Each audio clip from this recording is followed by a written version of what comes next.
Welcome to the global online views. Global online ভিউজে আপনাদের সকলকে স্বাগত জানাচ্ছি।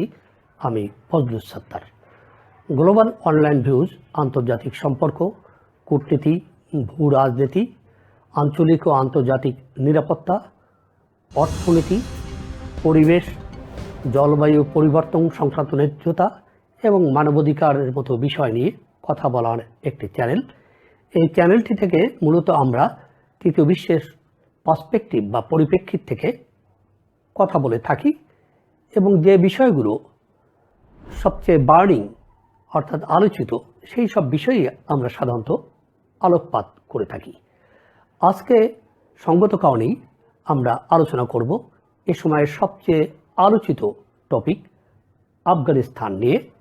তবে আফগানিস্তানের বর্তমানে যে তালেবানদের ক্ষমতা দখল তা নিয়ে নয়, বরং তালেবানদের পূর্বসূরি মুজাহিদিনদের উত্থান এবং সেক্ষেত্রে বিশেষ করে সোভিয়েত ইউনিয়নের আফগানিস্তান দখল, তার পরিণতি এবং সোভিয়েত ইউনিয়নের পরাজয়ে মার্কিন যুক্তরাষ্ট্র, পাকিস্তান ও সৌদি আরবের ভূমিকা নিয়ে।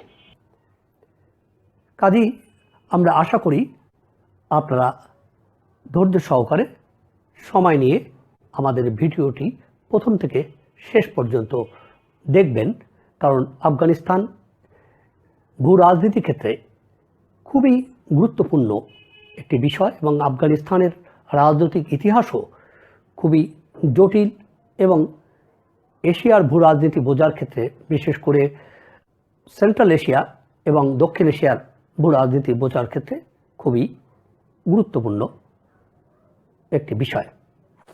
আমরা জানি আফগানিস্তান সোভিয়েত ইউনিয়নের একটি প্রতিবেশী দেশ ছিল, অর্থাৎ সোভিয়েত ইউনিয়ন ভেঙে পড়ার আগে আফগানিস্তানের উত্তর সীমান্তে ছিল সোভিয়েত ইউনিয়নের ভূখণ্ড। আজকে যে আমরা তুর্কমেনিস্তান, তাজিকিস্তান এবং উজবেকিস্তান বলে আলাদা আলাদা যে রাষ্ট্রগুলোকে জানি, তা ছিল তখন মূলত সোভিয়েত ইউনিয়নের অংশ, যা এখন স্বাধীন দেশ হিসাবে আফগানিস্তানের সীমান্তে রয়েছে। একটি প্রতিবেশী দেশ হওয়া সত্ত্বেও সোভিয়েত ইউনিয়ন কেন আফগানিস্তান দখল করলো তা জানতে হলে আমাদেরকে ফিরে তাকাতে হবে আফগানিস্তানে সংগঠিত 1978 সালের রাজনৈতিক পট পরিবর্তনের দিকে।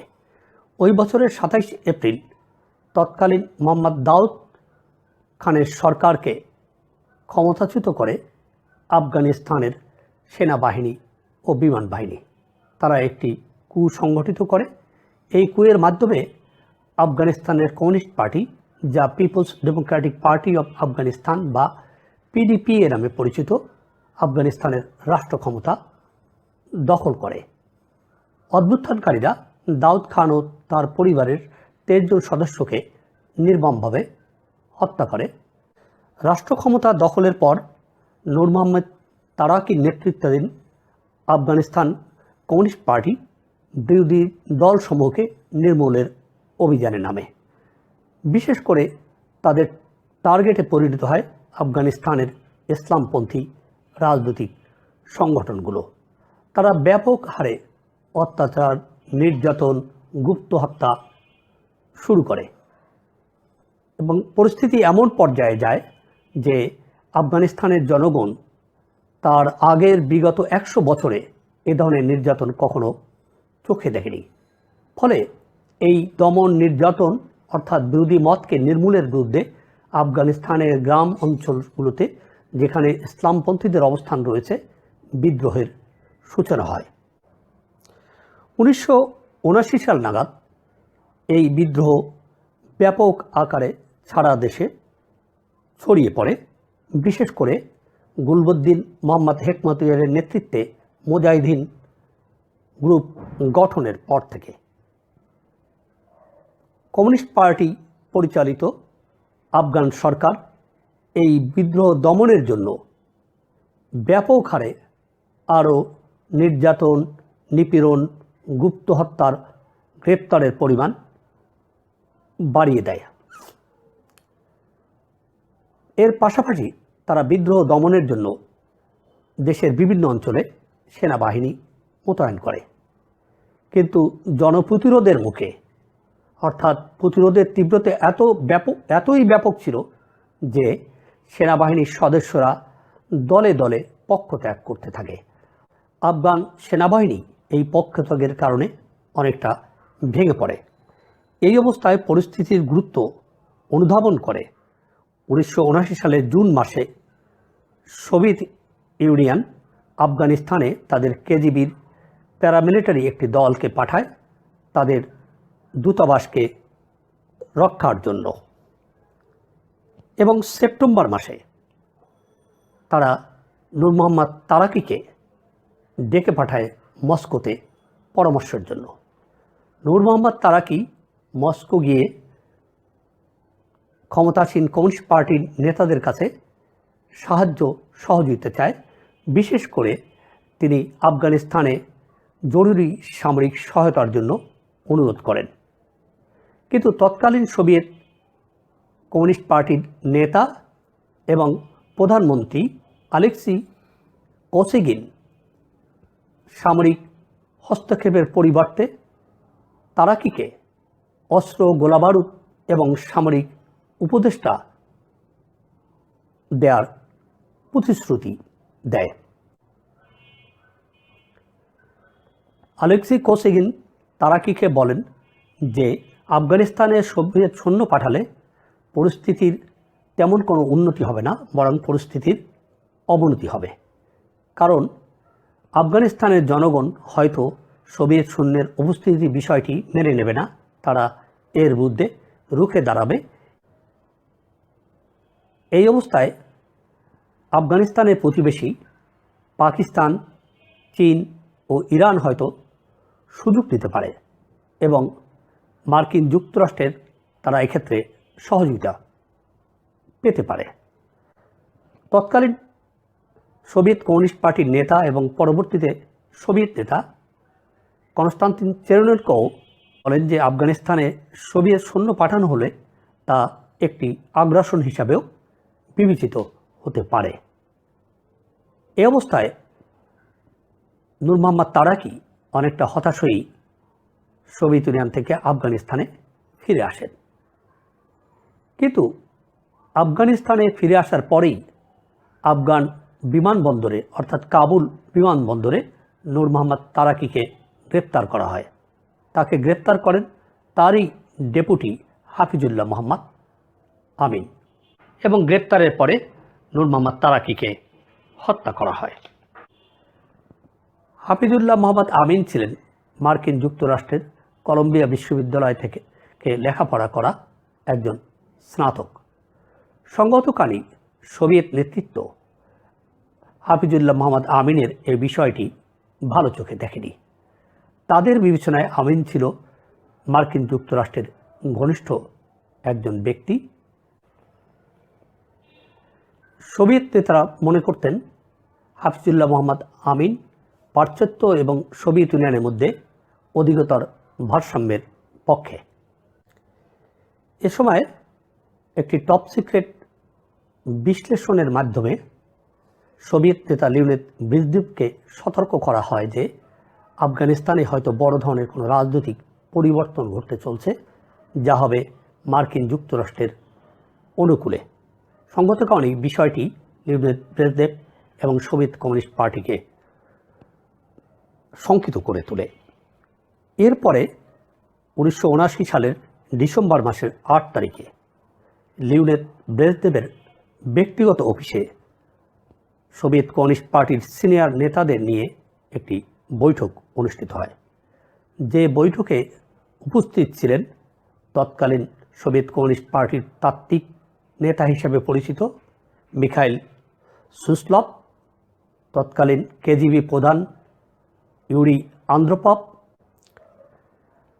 প্রতিরক্ষা মন্ত্রী দিমিত্রি উস্তিনভ এবং তৎকালীন সোভিয়েত পররাষ্ট্রমন্ত্রী আন্দ্রে গ্রোমিকো।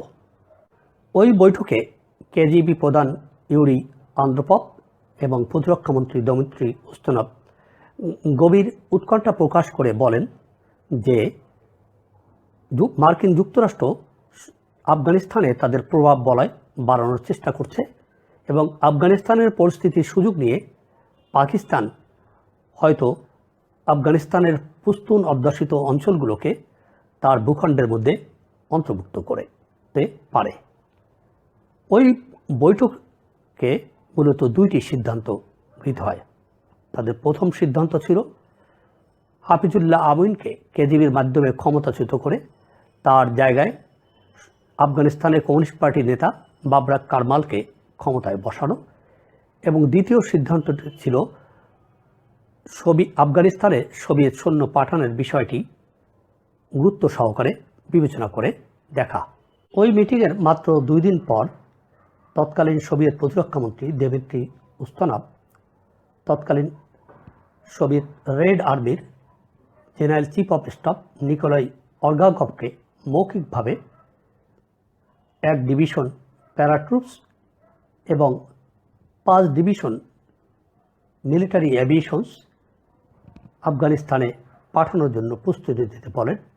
পাশাপাশি তিনি তার্কিস্তান থেকে 2 ডিভিশন মোটরাইজড রাইফেলকে প্রস্তুত রাখার জন্য বলেন। উস্তানভের এই মৌখিক নির্দেশনা শুনে general chief of staff Nikolai Ogarkov অনেকটা বিক্ষুব্ধ হন, কারণ অর্গাকভ ছিলেন দ্বিতীয় মহাযুদ্ধের একজন বীর। তিনি তখনই বুঝতে পারছিলেন যে এই সিদ্ধান্ত সোভিয়েত ইউনিয়নের জন্য একটি মারাত্মক ভুল। সে কারণেই অর্গাকভ তখন উস্তিনভকে এই সিদ্ধান্তকে রেকলেস ডিসিশন হিসাবে অভিহিত করেন। প্রত্যুত্তরে উস্তিনভ অর্গাকভকে চরমভাবে অপমান করেন। তিনি বলেন যে আপনার কাজ হচ্ছে শুধু অর্ডার ফলো করা বা নির্দেশ মান্য করে চলা, পলিট ব্যুরোর সদস্যদেরকে শিক্ষা দেওয়া আপনার কাজ না। এ সত্ত্বেও নিকোলাই অর্গাকভ বলেন যে সৈন্য পাঠানোর মাধ্যমে আফগানিস্তানে কখনো স্থিতিশীলতা ফিরে আসবে না। অতীত ইতিহাস থেকে দেখা গেছে আফগানিস্তানের জনগণ কখনোই কোনো বিদেশি শক্তিকে মেনে নেয়নি। এর আর মাত্র 2 দিন পর অর্থাৎ 1979 সালের 12 ডিসেম্বর পুনরায় সোভিয়েত কমিউনিস্ট পার্টির পলিট ব্যুরোর একটি মিটিং হয়। সেই মিটিংয়ে লিওনেদ ব্রেজনেভ ছাড়াও অল্প কয়েকজন পলিট ব্যুরোর সদস্য উপস্থিত ছিলেন, যার মধ্যে ছিলেন উস্তিনভ, সুসালভ, ইউরি আন্দ্রোপভ এবং গর্বিকো। তারা তখন ওই মিটিং থেকে সিদ্ধান্ত নেয় যে আফগানিস্তানে সৈন্য পাঠানোর। ওই মিটিংয়ে উপস্থিত সকলেই একমত পোষণ করেন যে আফগানিস্তানের পরিস্থিতি সোভিয়েত ইউনিয়নের দক্ষিণ সীমান্তের জন্য নিরাপত্তার হুমকি তৈরি করছে। এই অবস্থার সুযোগ নিতে পারে আফগানিস্তানের প্রতিবেশী চীন এবং ইরান, এবং আফগানিস্তান হয়তো ভবিষ্যতে সোভিয়েত ইউনিয়নের বিরুদ্ধে মার্কিন যুক্তরাষ্ট্রের একটি ফরওয়ার্ড বেস হিসাবে ব্যবহার হতে পারে। এ সময় উস্তিনভ ধারণা পোষণ করেন যে আফগানিস্তানে তাদের এই অভিযান পরিচালনা করতে, অর্থাৎ আফগানিস্তানের পরিস্থিতি নিয়ন্ত্রণ করতে তাদের বড়জোর কয়েক সপ্তাহ বা কয়েক মাস লাগতে পারে। লিওনেদ ব্রেজনেভ অবশ্য আরও বেশি আশাবাদী ছিলেন। তিনি তখনকার তৎকালীন কাবুলে আফগানিস্তানের দূতাবাসের যে অ্যাম্বাসেডর ছিলেন তাকে বলেছিলেন যে আফগানিস্তানের পরিস্থিতি সম্পূর্ণ নিয়ন্ত্রণ করতে 3 থেকে 4 সপ্তাহ মাত্র সময় লাগতে পারে। ওই সিদ্ধান্ত গ্রহণের পর 1979 সালের ডিসেম্বর মাসের শেষ সপ্তাহে অর্থাৎ ক্রিসমাসের সময়কালে আফগানিস্তানে সোভিয়েত সৈন্যদের মোতায়েন শুরু হয়। এ সময়ে কাবুল বিমানবন্দর এবং বাগরাম বিমান ঘাঁটিতে সোভিয়েত সৈন্যরা দলে দলে আসতে থাকেন। মোটরাইজড ডিভিশনের সদস্যরা অবশ্য তুর্কমেনিস্তানের কুশকা হয়ে আফগানিস্তানে প্রবেশ করে। তারা দক্ষিণ দিকে যাত্রা শুরু করে। 1979 সালের ডিসেম্বর মাসের 27 তারিখ নাগাদ আফগানিস্তানে সোভিয়েত সৈন্যের সংখ্যা 50,000-এ উপনীত হয়।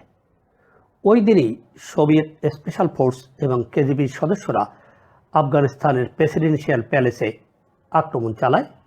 এই আক্রমণের মাধ্যমে তারা তৎকালীন আফগানিস্তানের ক্ষমতাসীন হাফিজুল্লাহ মোহাম্মদ আমিনকে হত্যা করে এবং তার জায়গায় আফগানিস্তান কমিউনিস্ট পার্টির নেতা বাবরা কারমালকে ক্ষমতায় বসায়।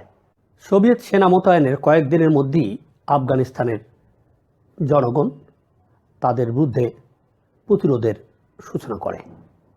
এই প্রতিরোধে আফগান সেনাবাহিনীর সদস্যরাও অংশ নেয়। 1980 সালের নিউ ইয়ার ডেতে আফগান সেনাবাহিনীর 15তম ডিভিশনের সদস্যরা বিদ্রোহ করে বসে। তারা মূলত কান্দাহারে এই বিদ্রোহ করে। এরপরে আফগানিস্তানের গুরুত্বপূর্ণ শহর হিরাত এবং কাবুলের রাস্তায় রাস্তায় লড়াই শুরু হয়ে যায়। আফগানিস্তানে সোভিয়েত ইউনিয়নের এই দখলদারিত্ব বা আগ্রাসন সেখানকার ধর্মীয় নেতাদেরকে সোভিয়েত বিরোধী লড়াইকে ধর্মযুদ্ধ বা জিহাদ হিসাবে ঘোষণা করতে উদ্বুদ্ধ করে।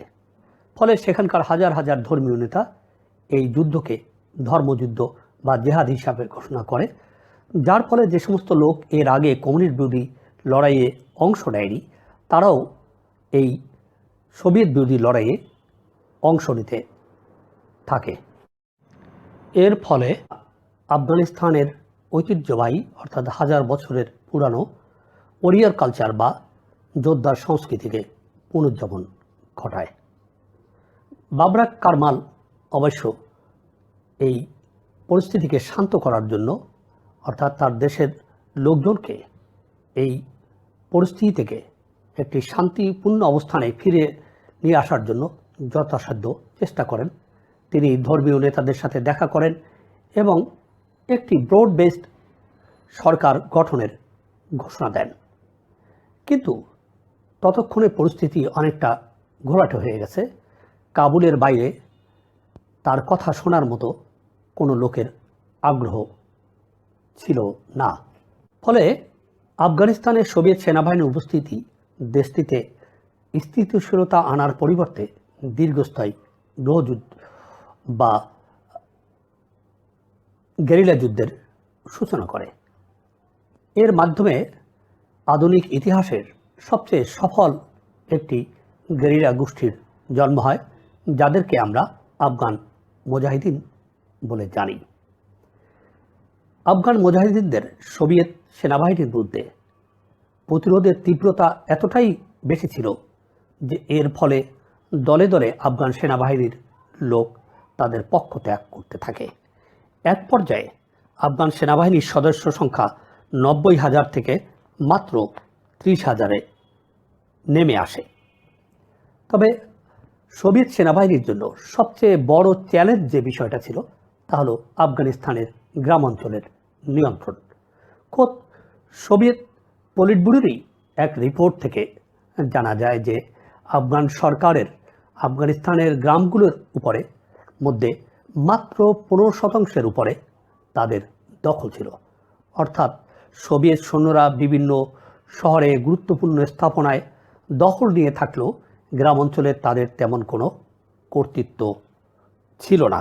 যদিও এক পর্যায়ে সোভিয়েত সৈন্যের সংখ্যা 50,000 থেকে 85,000-এ এসে দাঁড়ায় এবং সোভিয়েত সেনাবাহিনীকে তাদের সাজ সরঞ্জাম, তাদের সমরাস্ত্রের পরিমাণ বাড়াতে হয়।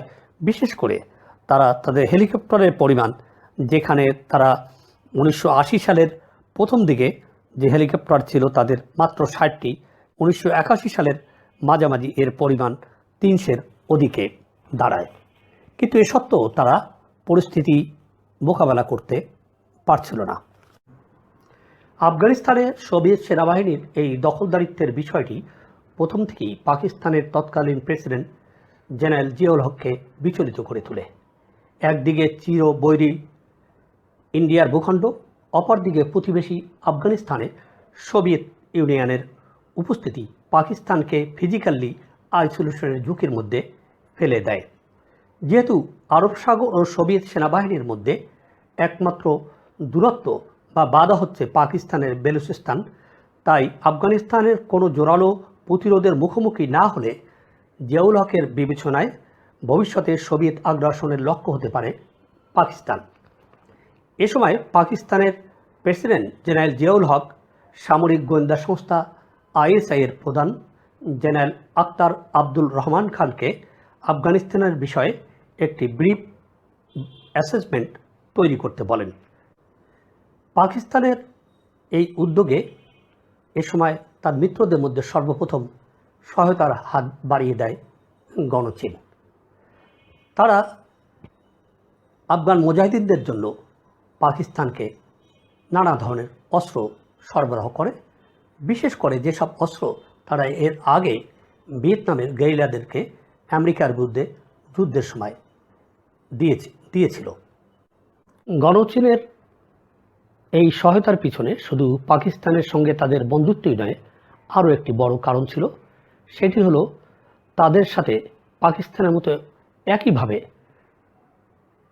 চীন এবং সোভিয়েত ইউনিয়নের তখনও বৈরিতা বজায় ছিল। এই সময় মিশর থেকেও আফগান মুজাহিদিনদের জন্য অস্ত্রশস্ত্র আসতে থাকে। এই অস্ত্রশস্ত্র ছিল মূলত সাবেক সোভিয়েত ব্লকের বিভিন্ন দেশের তৈরি। ইরান অবশ্য এই সময় শিয়া জনগোষ্ঠী, বিশেষ করে হাজারাদের জন্য তাদের অস্ত্র সহযোগিতা পাঠায়, যারা মূলত হিন্দুকোষের কেন্দ্রভাগে সোভিয়েত বাহিনীর বিরুদ্ধে লড়াইয়ে অবতীর্ণ হয়। এ সময় সবচেয়ে উল্লেখযোগ্য যে সহায়তা তা আসে সৌদি আরব থেকে। 1980 সাল থেকে 1990 সাল পর্যন্ত সময়কালে সৌদি আরব এই আফগান যুদ্ধে অর্থাৎ মুজাহিদিনদের জন্য সরকারিভাবেই $4 বিলিয়ন সহায়তা করে। এর বাইরেও বিভিন্ন সৌদি প্রাইভেট চ্যানেল অর্থাৎ বিভিন্ন দাতব্য প্রতিষ্ঠান, মসজিদের সংগ্রহ, বিভিন্ন ট্রাস্ট, ফাউন্ডেশন থেকে মিলিয়ন ডলার আসতে থাকে এবং এই আর্থিক সহযোগিতাগুলো মূলত আসতে থাকে পাকিস্তানি গোয়েন্দা সংস্থা আইএসআইয়ের চ্যানেলের মাধ্যমে। আফগান যুদ্ধে সোভিয়েত ইউনিয়নের বিরুদ্ধে মুজাহিদিনদের জন্য মার্কিন যুক্তরাষ্ট্রের সহায়তার ব্যাপারটি প্রথম দিকে ছিল খুবই কম, পর্যায়ক্রমে যা বাড়তে থাকে। পরবর্তীতে সোভিয়েত ইউনিয়নের পরাজয়ের সম্ভাবনা দেখে এর পরিমাণের উল্লম্ফন ঘটে। 1980 থেকে 1992 সাল পর্যন্ত মার্কিন যুক্তরাষ্ট্র এই আফগান যুদ্ধে অর্থাৎ মুজাহিদিনদের সহায়তায় $4 থেকে $5 বিলিয়ন খরচ করে। এই আর্থিক সহায়তায় পাকিস্তানি গোয়েন্দা সংস্থা আইএসআইয়ের নেতৃত্বে পাকিস্তানে, বিশেষ করে পাকিস্তানের নর্থ ওয়েস্ট ফ্রন্টিয়ার প্রভিন্সে আফগানিস্তানের মুজাহিদিনদেরকে প্রশিক্ষণ দেওয়া হয়। এখানকার ক্যাম্পে থেকে প্রায় 80,000 আফগান মুজাহিদিন সোভিয়েত ইউনিয়নের বিরুদ্ধে লড়াইয়ের জন্য প্রশিক্ষণ নেয়।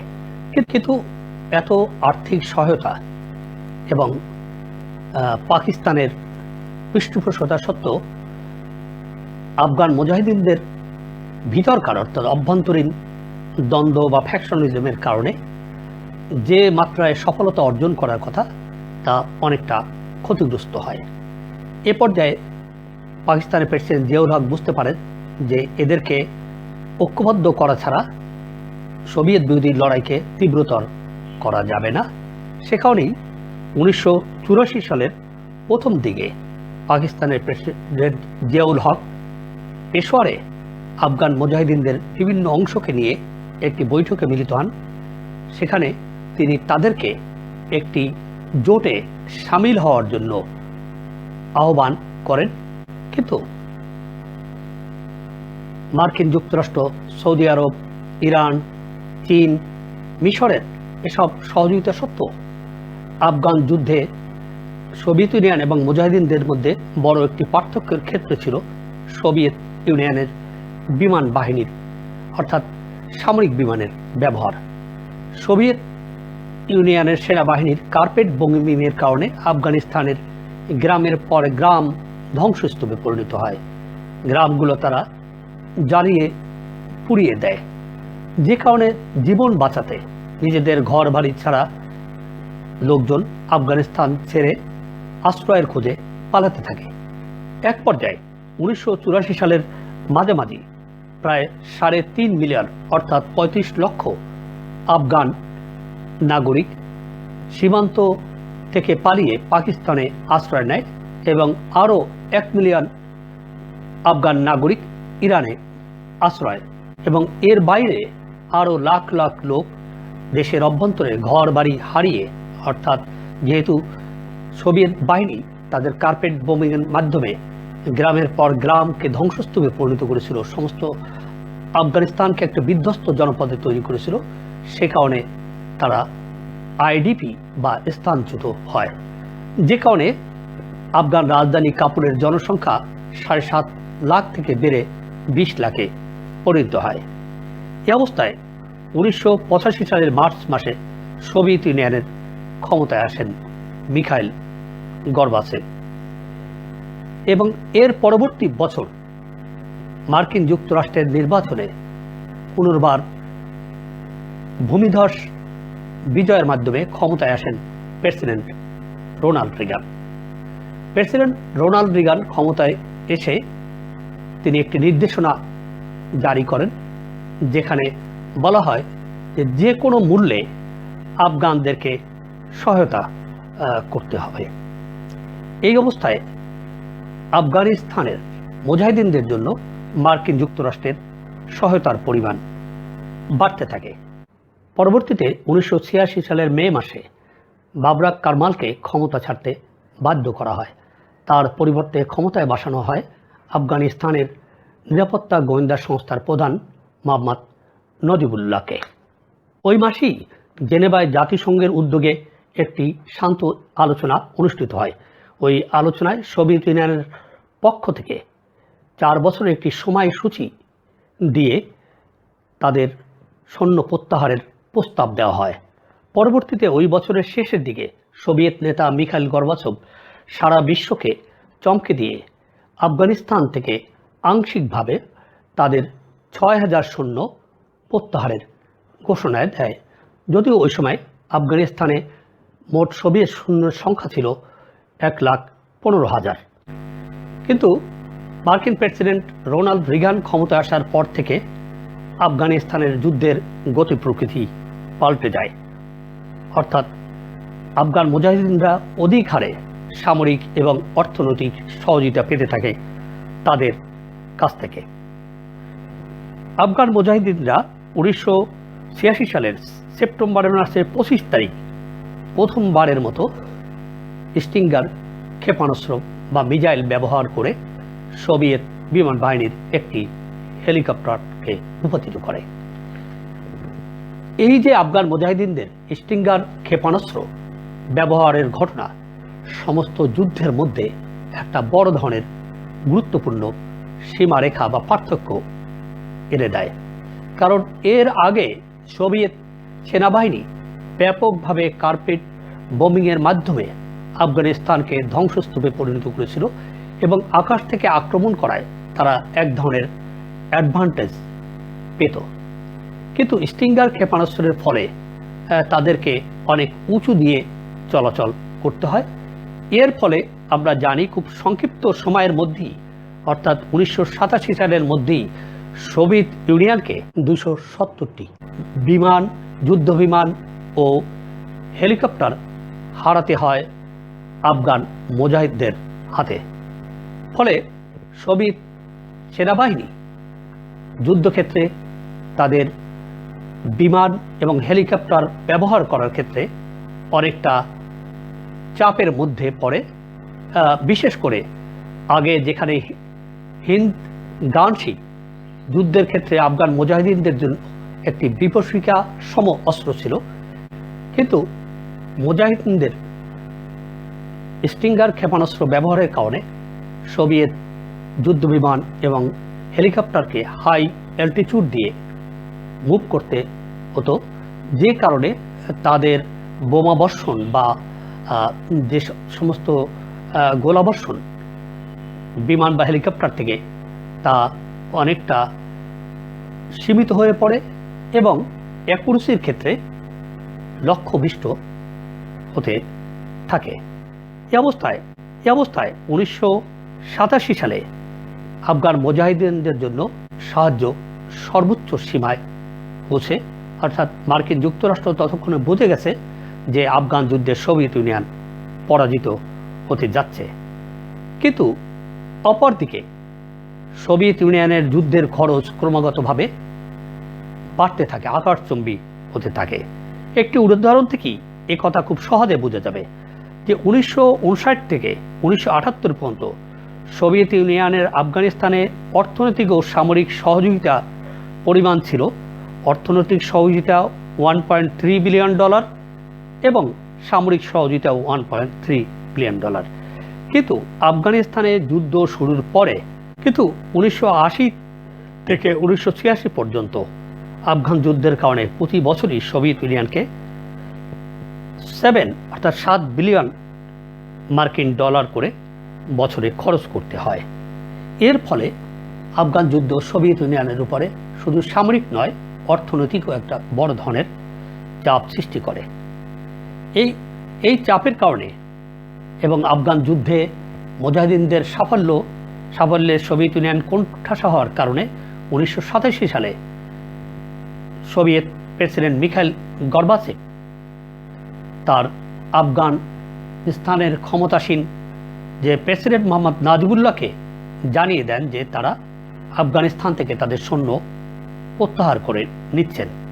এরপরে মিখাইল গর্বাচেভ জাতিসংঘের মাধ্যমে পাকিস্তানের দ্বারস্থ হয় একটি প্রত্যাহারের সময়সীমা বেঁধে দেওয়ার জন্য, কিন্তু এ ব্যাপারে কোনো চুক্তিতে উপনীত হতে ব্যর্থ হয়ে পরবর্তীতে তিনি একতরফাভাবে আফগানিস্তান থেকে সৈন্য প্রত্যাহারের ঘোষণা দেন এবং বলেন যে মে মাসের 15 তারিখ থেকে একটি চুক্তি স্বাক্ষরের মাধ্যমে এই সৈন্য প্রত্যাহার শুরু হবে। পরবর্তীতে 1988 সালের 14 এপ্রিল জেনেভায় সোভিয়েত ইউনিয়ন, পাকিস্তান এবং যুক্তরাষ্ট্রের মধ্যে একটি চুক্তি স্বাক্ষরিত হয়। ওই চুক্তির মাধ্যমে সোভিয়েত ইউনিয়ন আফগানিস্তান থেকে তাদের সৈন্য প্রত্যাহারের ঘোষণা দেয় এবং এর জন্য 9 মাস সময়সীমা বেঁধে দেওয়া হয়। এই চুক্তি অনুযায়ী পরবর্তীতে 1989 সালের 15 ফেব্রুয়ারিতে আফগানিস্তান থেকে সোভিয়েত ইউনিয়নের সর্বশেষ সেনাদল চলে যায়। সোভিয়েত ইউনিয়ন যখন আফগানিস্তান থেকে তাদের সেনা প্রত্যাহার করে নেয় তখন সমগ্র আফগানিস্তান একটি ধ্বংসস্তূপে পরিণত হয়, অর্থাৎ একটি বিধ্বস্ত জনপদে পরিণত হয়। সোভিয়েত ইউনিয়নের বিরুদ্ধে 10 বছর স্থায়ী এই যুদ্ধে কমপক্ষে 10 লাখ অর্থাৎ 1 মিলিয়ন আফগান জীবন দেয় এবং কমপক্ষে 5 মিলিয়ন অর্থাৎ 50 লাখ আফগান নাগরিক দেশ ছেড়ে জীবন বাঁচাতে বিদেশে আশ্রয় নেয়। এর বাইরে 30 লাখ আফগান তাদের ঘর বাড়ি ছেড়ে দেশের অভ্যন্তরেই বাস্তুচ্যুত হয়। অবশ্য এই যুদ্ধে সোভিয়েত ইউনিয়নেরও প্রায় 15,000 সৈন্য নিহত হয় এবং কমপক্ষে 35,000 সেনা সদস্য আহত হয়। এই তথ্যের মাধ্যমেই আমি আমার আজকের আলোচনা এখানেই শেষ করছি। আশা করি আগামী পর্বে আমরা একটি নতুন বিষয় নিয়ে আলোচনা করব, তবে সেটিও হবে আফগানিস্তান নিয়ে। অবশ্য আগামী পর্বের আমাদের বিষয়টি হবে সুনির্দিষ্টভাবে আফগান যুদ্ধে মার্কিন যুক্তরাষ্ট্রের লাভ ক্ষতির বিষয়, অর্থাৎ আফগানিস্তানে 2001 সাল থেকে মার্কিন যুক্তরাষ্ট্র যে যুদ্ধে নিয়োজিত ছিল সেই যুদ্ধের ফলে মার্কিন যুক্তরাষ্ট্রের অর্থনৈতিকভাবে কতটা লাভ বা ক্ষতি হয়েছে তা নিয়ে আমরা আলোচনা করব আগামী পর্বে। সেই পর্বটি দেখার জন্য অগ্রিম আপনাদেরকে আমন্ত্রণ রইল। আশা করি আজকের আলোচনা আপনাদের ভালো লেগেছে। আমাদের এই আলোচনা যদি আপনাদের ভালো লেগে থাকে অবশ্যই আমাদের চ্যানেলটি আপনি সাবস্ক্রাইব করবেন। আপনার মূল্যবান মতামত আমাদের জানাবেন। আমাদের আলোচনা পছন্দ হলে যেমনি জানাবেন, আমাদের সাথে আপনাদের কোনো ভিন্ন মত থাকলে তাও আমাদেরকে জানাবেন। আপনারা ভালো থাকুন, সুস্থ থাকুন, শান্তিতে থাকুন। আবার দেখা হবে।